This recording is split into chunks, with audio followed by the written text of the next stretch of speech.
You know, a person's self-talk is very important. Studies have demonstrated the constructive benefits of positive affirmations and the debilitating effects of prohibitions on the lives of young children. Affirmations are statements such as, they're statements of support, such as, "You're such a nice boy," or "You're very bright." Prohibitions, on the other hand, are statements of criticism.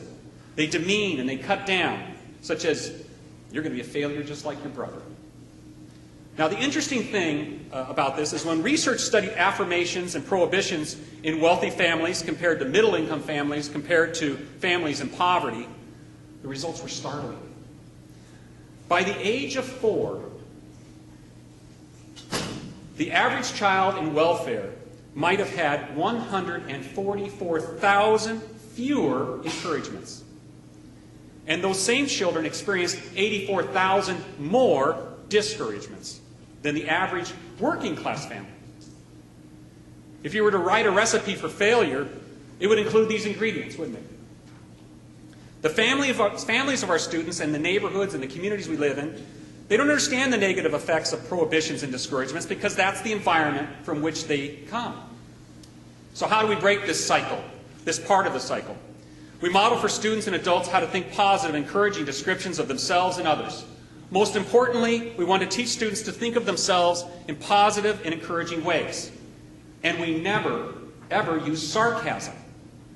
It sends all kinds of mixed messages, and it's the wrong thing to do. Fight the urge, if you ever see that, to not be sarcastic with kids or with each other in front of students. Another way to change the cycle of poverty is through vocabulary development. The linguistic differences between wealthy, middle, and low-income families is very telling.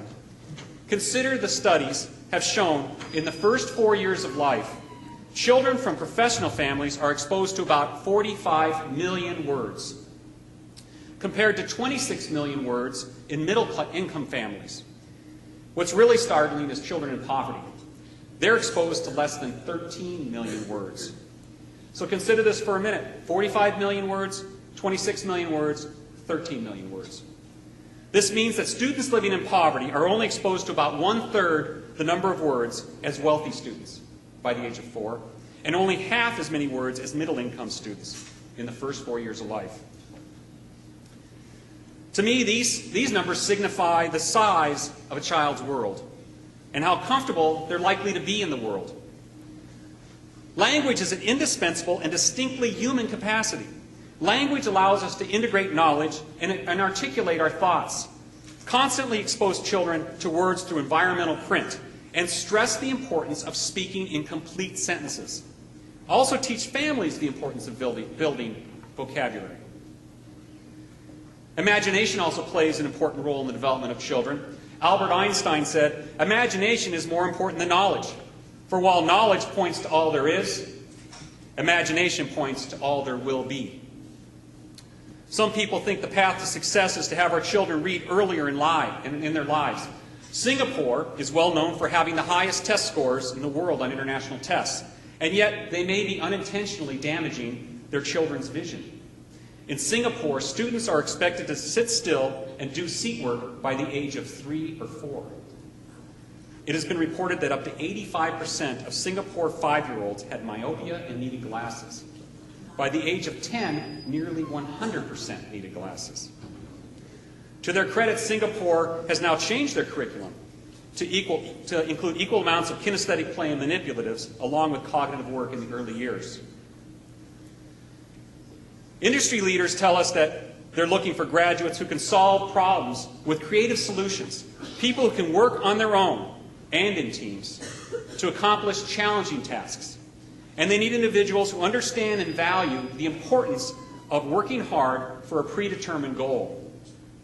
Solving complex problems requires an inquiring mind and a willingness to experiment one's way to a fresh solution. The desire to do something because you find it satisfying and personally challenging inspires the highest levels of creativity in everyone. Consider how people view intelligence. Carol Dweck is a psychology professor at Stanford University. She found that there's basically 2 ways people view intelligence. First, intelligence as an entity. Intelligence exists within us. It's in a finite supply, and it will not increase. Just as you'll only be as tall as you were meant to be, so also is your level of intelligence limited. The second way to view intelligence is incremental, meaning although levels of intelligence may vary from person to person, it is ultimately something that, with effort, can increase. In other words, our intelligence is like our muscles. We can strengthen it with practice. These two styles of thinking trigger contrasting responses when confronted with adversity. The entity theory leads to a sense of helplessness. You know, you can always recognize helplessness because people will put up their hands and shoulders like this. You may have recognized that. They won't let me. What am I supposed to do? It's not my fault. The teacher didn't teach me. The incremental theory, on the other hand, leads to mastery-oriented thinking. What does this mean? It tells us how important it is for young people to understand early in life that their abilities are malleable, to understand that setbacks are inevitable on the road to mastery, and that those setbacks can even be guideposts on the journey. We all have an obligation to teach our students that their future is hopeful rather than hopeless, to see more in our families and our students than they may see in themselves, to help them realize they have a lot more control over their lives than they may currently think they have. Our task is to raise the bar and build the will, to make a possibility into a reality, to envision a transformational future for our children. We can make a difference, sparking the creativity and ingenuity that is naturally a part of every human being. Our students are curious and trusting, energetic and full of magic. They are deserving of our love, and they're also deserving of our good example. You know, there are some who question whether we as public school educators are doing right by our children, if our priorities are in order.